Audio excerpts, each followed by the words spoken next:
Boker Tov les enfants, nous allons continuer notre commentaire sur le troisième paragraphe du schéma. Je vous rappelle que lorsqu'on dit Keriyat Shema, c'est-à-dire la lecture du schéma, cela comprend trois paragraphes. Le premier qui commence par Shema avec Ve'ahavta, le second qui commence par Ve'haya im Shamua, et le troisième qui commence par Vayomer.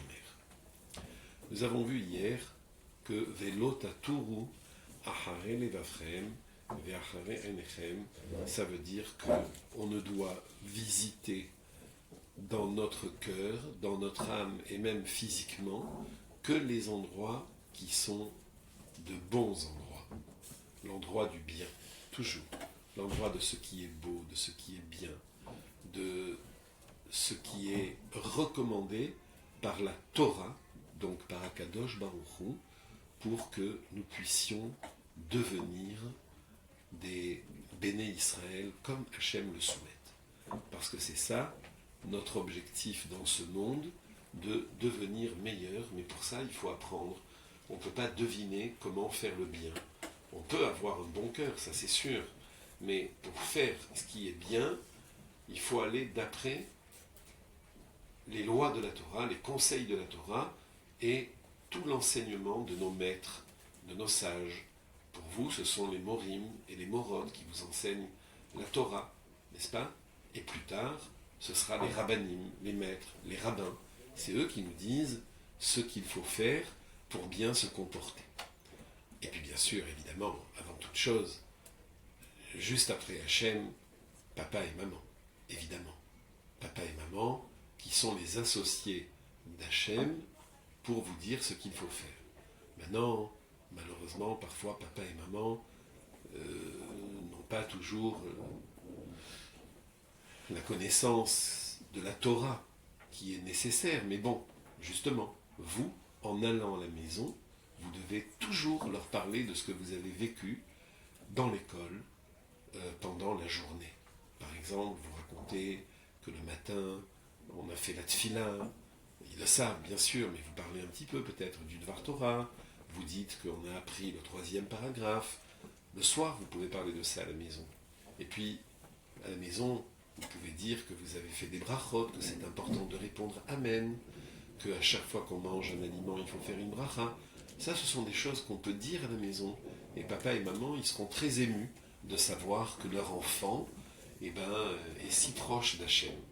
Il n'y a pas un seul papa ou une seule maman au monde qui ne sont pas sensibles aux propos de leurs enfants. Donc, ça dépend aussi beaucoup de vous, n'est-ce pas, d'introduire de la Torah dans vos maisons. Nous avons dit donc hier, effectivement, Velo Taturu Achare Levavchem Ve'achare Einechem, ça veut dire que dans notre cœur se bousculent les pensées. C'est comme ça la vie, hein, dans notre tête. Dieu a fait de telle sorte qu'on peut penser à des milliards de choses. Mais nous devons apprendre à mettre de l'ordre et de la priorité dans nos pensées. De l'ordre, c'est facile à comprendre comme mot en français. De la priorité, j'explique, c'est-à-dire ce qui est le plus important. Hein, priorité, ça veut dire d'abord et avant toute chose, on doit faire ça. Hein, c'est comme quelqu'un qui veut s'alimenter, qui n'a pas mangé ou bu depuis longtemps. La première des choses qu'il va faire, c'est de boire. C'est prioritaire, parce que boire, on sait que c'est très important pour le corps. Puis après, on va manger un petit peu, et puis après viendra le moment des douceurs et des bonbons et des bonnes choses, mais qui ne sont pas vraiment obligatoires. Ça nous fait plaisir, c'est vrai. Mais d'abord, ce qui est prioritaire, ce qui est essentiel, ce qui est important. Donc dans la vie, toujours, il faudra choisir, les enfants, ce qui est prioritaire, c'est-à-dire les choses les plus importantes. Et il y en a des choses importantes. C'est ce qu'on apprend tous les jours ici. Vous voyez bien autour de quoi ça tourne. Autour de quoi? Autour de quelle idée? À chaque fois. C'est d'apprendre et d'accomplir. D'ailleurs, c'est très simple. Ce que je suis en train de vous dire là, c'est la traduction de deux mots célèbres qui ont été prononcés lorsque Dieu a parlé, lorsqu'Hachem a parlé sur le Har Sinaï. Hachem a dit, Léa Seret a dit Brot, et tout de suite, tout le monde, et alors tout le monde, les hommes, les femmes, les enfants, tout le monde a dit Naase Venishma. Deux mots très importants, deux mots sacrés, deux mots presque secrets, parce que c'est le secret de la survie du peuple d'Israël. Vous savez, les enfants, ce n'est pas le nombre qui compte, c'est ce que Hachem fait de ce nombre. Nous, les béné Israël, c'est vrai qu'on n'est pas très nombreux dans le monde, il ne faut pas croire, on n'est pas très nombreux. Il y a beaucoup de peuples, de religions qui ont des millions d'habitants dans leur pays. Nous, notre peuple, n'est pas beaucoup, mais on a avec nous quelque chose qui fait que c'est comme si on était beaucoup. C'est comme si on était des milliards. C'est la Torah. Parce qu'elle nous permet de vivre et de survivre, et aussi, finalement, d'être là, aujourd'hui, malgré notre nombre, et malgré tous les moments difficiles que le peuple d'Israël a traversés. Hein? Parce que j'imagine que de temps en temps, vous réfléchissez à tout ça. Vous dites, mais quelle est la différence entre nous et les autres peuples, finalement? On a d'abord une grande chance, c'est que nous avons, dès le départ, la possibilité, grâce à notre naissance dans le peuple d'Israël, eh ben, de connaître, d'apprendre et d'avancer. Et d'ailleurs, c'est une bonne transition pour vous parler des 3 dernières phrases du schéma que je vais essayer donc de commenter et d'expliquer tout de suite. Ani, on suit. Ani, je suis. Hachem, Elohechem, votre Dieu. Asher, qui, suivez bien les enfants de traduction. Hotseti etrem, je vous ai fait sortir, Me'eretz Mitzrayim, du pays d'Égypte, Liot pour être, Lachem pour vous, l'Elohim, Dieu. Et Hachem répète, Ani, Hachem Elokechem, c'est-à-dire, je suis l'Éternel, votre Dieu. Et là, c'est suivi d'un mot qu'il ne faut jamais, jamais oublier. Ce mot, c'est Emet. Et le mot Emet, il veut dire, c'est vrai, c'est la vérité.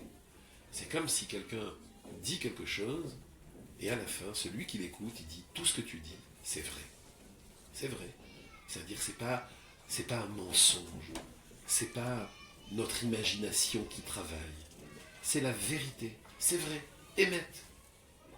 Et maintenant, expliquons. Pourquoi Hachem nous dit « Je suis l'Éternel, votre Dieu, qui vous a fait sortir du pays d'Égypte » Quel est le rapport? Pourquoi parler encore de l'Égypte? Pourquoi parler toujours de l'Égypte? Le matin, le soir, dans toute notre filote, on parle de l'Égypte. Mais qu'est-ce qui s'est passé en Égypte pour qu'on en parle comme ça? Eh bien, les enfants, là aussi, nous connaissons notre histoire. L'Égypte, d'abord, nous étions des esclaves. C'est-à-dire qu'on n'avait pas de liberté. Donc il y avait une grande souffrance. Ensuite, l'Égypte, elle était remplie d'idoles. Les idoles, vous le savez, c'est le mensonge. Donc l'Égypte était remplie de mensonges. On peut faire croire des tas de choses aux gens, vous savez. En Égypte, les prêtres égyptiens faisaient croire que la vie, elle était entre les mains du dieu soleil, du dieu de la lune, du dieu des étoiles, je sais pas moi, du dieu des crocodiles, des animaux, des agneaux. C'était ça l'Égypte, c'était terrible. Ça veut dire, on disait des mensonges du matin au soir.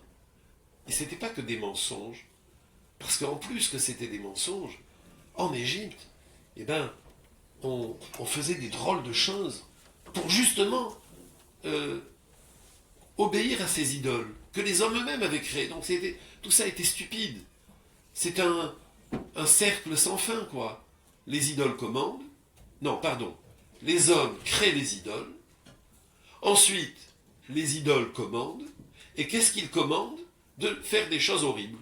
Voilà, et c'était ça. On fabrique une idole, ou on la représente en tout cas, voilà. Et puis après, ouais, tout à fait, on devient nous-mêmes l'esclave des idoles. Donc en Égypte, il y avait deux esclavages en vérité. Le premier esclavage des enfants, c'était celui de la souffrance physique. Un esclave. Comment il est considéré dans l'Antiquité? Et malheureusement, même aujourd'hui encore, parfois dans le monde, mais on ne le sait pas toujours. Mais ça existe. Un esclave, c'est quelqu'un qui n'est plus un être humain, qui n'est plus considéré comme tel, mais comme un animal, un bœuf, une vache. Qu'est-ce que fait un bœuf? Qu'est-ce que fait une vache?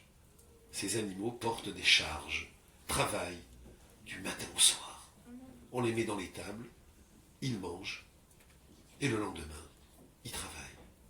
Et le jour où ces pauvres animaux ne sont plus bons à rien, qu'ils ne peuvent plus transporter des charges, qu'ils ne peuvent plus labourer le sol, on les tue, et c'est fini. Voilà ce que c'étaient les esclaves. Vous vous rendez compte, les enfants? Mais si on n'a pas ça en tête, on ne comprend rien à ce que c'était l'Égypte. Et pourquoi Hachem nous dit ça dans un des passages les plus importants de la Torah? Tous les passages sont importants, c'est vrai, je le dis toujours. Mais il y a des passages qui nous parlent. Voilà ce que c'était la vie d'un Ben Israël, des Hébreux, en Égypte. Travailler, manger à peine, retravailler, dormir à peine, et voilà. Et voilà. Alors vous imaginez. Ça, c'était la souffrance physique. Ah oui, pardonnez-moi, j'ai oublié. Bien sûr, tout ça à coups de fouet, à coups de bâton, et tout ça d'une manière très méchante. C'est pas juste on disait aux esclaves, allez, vous allez travailler. Pas du tout. On leur faisait du mal. Donc ça, les enfants, c'était l'esclavage physique. Et puis, il y avait l'autre esclavage. L'esclavage des idées. Interdit d'avoir une autre idée que celle des idoles. Vous allez me dire, mais dans la tête, on peut penser comme on veut. C'est vrai, mais à force de souffrir, les enfants... Et donc les béné Israël, ils voyaient devant eux tous ces mensonges qui défilaient du matin au soir. Et bien à un moment donné, eux-mêmes, ils étaient influencés. Ça veut dire, eux-mêmes, ils disaient, peut-être que ces idoles, c'est la vérité aussi. C'est grave. Donc quand Hachem nous a sortis d'Égypte, il nous a sortis de deux esclavages. Le premier esclavage, c'est physique. Le second esclavage, c'est moral. Et bien quand on dit, et maintenant je vais conclure avec cette parole, quand on dit je suis l'Éternel, votre Dieu, qui vous ai fait sortir du pays d'Égypte, de ces deux esclavages, eh bien les enfants, ça veut dire que Hachem nous dit, vous n'avez été libérés et sauvés que pour être proche d'Hachem. C'est tout. Alors nous, quand on lit ça, on se dit, mais c'est vrai. Émet. Si Hachem l'avait désiré, on serait resté en Égypte, on ne serait plus là aujourd'hui. Notre peuple aurait disparu. Voilà. Il n'y aurait plus de juifs. Il n'y aurait plus de béné Israël. Il n'y aurait plus de terre d'Israël. Eh bien non. Hachem nous aime. Nous sommes les enfants de Abraham, Yitzhak et Yaakov, qui ont aimé Hachem d'une manière gigantesque. Alors qu'est-ce que fait Hachem? D'abord, par le mérite de notre vote, il nous aime. Il nous sauve. Il nous fait du bien. Et il nous dit, attention, si vous faites des bêtises, c'est pas bien parce que vous êtes ingrat. Ingrat en français, ça veut dire on vous fait du bien et vous, au lieu de dire merci, vous faites du mal. Comment? Je vous ai fait sortir d'Égypte. Je vous ai fait du bien. Je vous ai donné la terre d'Israël. Je vous ai donné la Torah, bien sûr. Je vous ai donné la terre d'Israël. Je vous ai mis dans un pays merveilleux. Vous avez reçu des cadeaux fantastiques. Le Beth Amikdash. Vous avez eu des hommes merveilleux, des tzadikim, les prophètes, les Tanaïm, certains rois d'Israël. Vous avez des livres, mais dedans il y a tout. Les 5 livres de la Torah. Quelqu'un veut savoir comment se conduire dans la vie, il a le livre des Proverbes. Quelqu'un veut savoir comment Hachem aime son peuple, Yashir Hachirim. Tout est marqué. Quelqu'un veut savoir quand il est un peu triste, il y a des livres pour le réconforter. Tehillim. C'est fantastique. Ça veut dire que vous ouvrez le Tanakh, Torah, Nevi'im, Ketuvim, et vous avez tout. Tout est... C'est génial. T'es un peu triste, tu prends tel passage. Tu veux être joyeux, tu prends tel autre. Mais c'est des cadeaux. Mais vous vous rendez compte, les enfants, vous débarquez chez vous, vous arrivez dans votre chambre, et là, vous voyez la commode et l'armoire, plein de cadeaux, de merveilleux cadeaux, mais vous les laissez dans l'armoire, vous les laissez dans la commode, vous les laissez dans leur emballage, vous ne les ouvrez pas. Quelle catastrophe. Oh, vous imaginez la déception de papa, de maman, des oncles, des tantes, de tous ceux qui vous ont offert ces cadeaux. Mais qu'est-ce que c'est ça? C'est de l'ingratitude. Vous n'ouvrez pas, moi. Ah ouais, on fait des cadeaux. Et alors? C'est terrible. Et Hachem nous fait un cadeau. Et nous, on l'ouvre pas? On le laisse dans son emballage? On laisse le livre dans la bibliothèque? On l'ouvre de temps en temps, comme ça, pour faire les devoirs de côté. C'est bien, déjà. Mais les enfants, nous, on est là juste pour vous donner l'envie.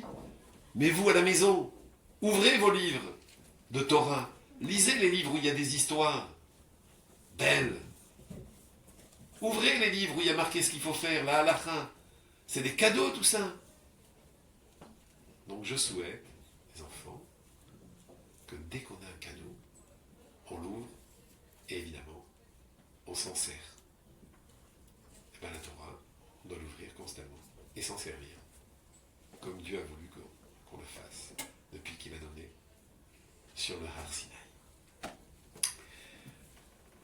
On va terminer avec un chant, mais je ne sais pas si vous le connaissez, mais les enfants, j'aime pas chanter tout seul. Alors, on va vraiment le chanter parce que, il faut être joyeux, comme on l'est, n'est-ce pas, quand on est reconnaissant par rapport à Hachem. Mitzvah gedola liot besimcha tamid. Allez, on y va. Mitzvah gedola liot besimcha tamid. Mitzvah gedola liot besimcha. Mitzvah gedola liot besimcha tamid. Et ça veut dire quoi, ça? C'est une... Allez-y, traduisez, aidez-moi.